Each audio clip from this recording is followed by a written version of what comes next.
तुम्ही या ना. प्राचीला बरं वाटत नाही. अरे बापरे, काय झालं? काळजीचं कारण नाही. प्राची पहिल्यांदाच शहाणी झाली. माझ्या परीने मी मार्गदर्शन केलंच आहे. आता तिला तुमच्या मायेची गरज आहे. येते. ताई, पोटात खूप दुखतंय. घाबरू नकोस. प्रत्येक बाईचं आयुष्य नव्याने सुरू होतं जेव्हा ती वयात येते. आणि तू आता वयात आलीस.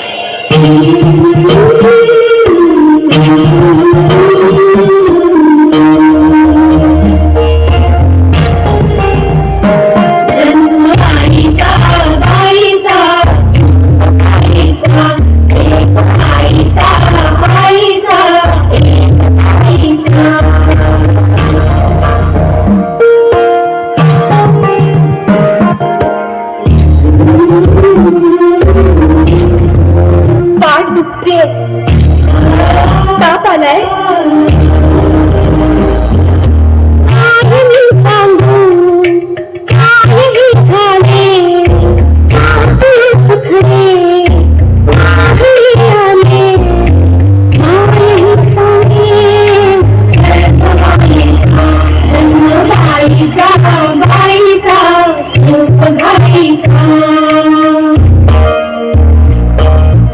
मुलगी एकदा नाही तर 3 वेळा जन्म घेते.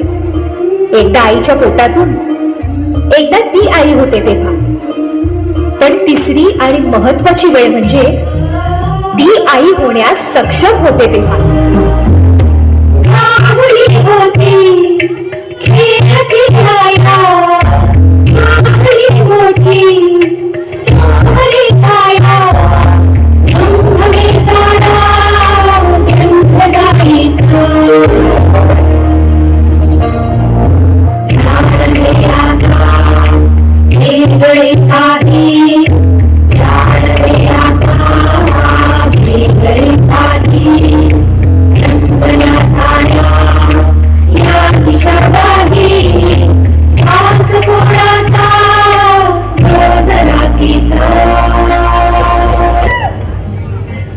हे एक सुंदर वरदान आहे जे फक्त स्त्रियांना मिळतं.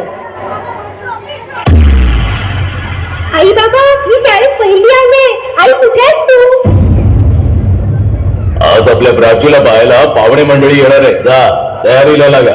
अहो, पण किती लहान आहे ती. काही माणसांना जेवढं सांगितलं जातं तेवढंच करावं. निघा. ऐकलंस ना बाबा काय म्हणाले? मी नाही जाणार तुम्हाला सोडून. समाजातल्या परंपरेला तुझी आई सुद्धा बदलू शकत नाही.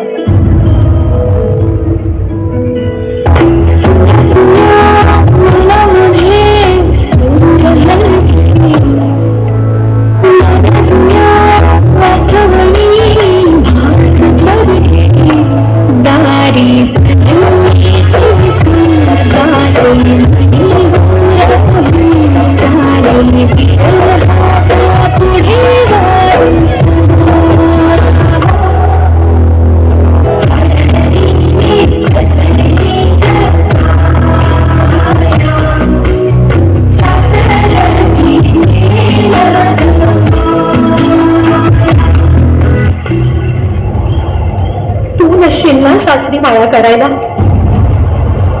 मुलगी म्हणून जन्माला येणं हाच आपला गुन्हा आहे. कसं सांगू, कसं शिकवू तुला?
ही एक आई आहे, ती एक बहीण आहे, ती मुलगी आहे, ती एक अर्धांगिनी आहे, ती एक शक्ती आहे.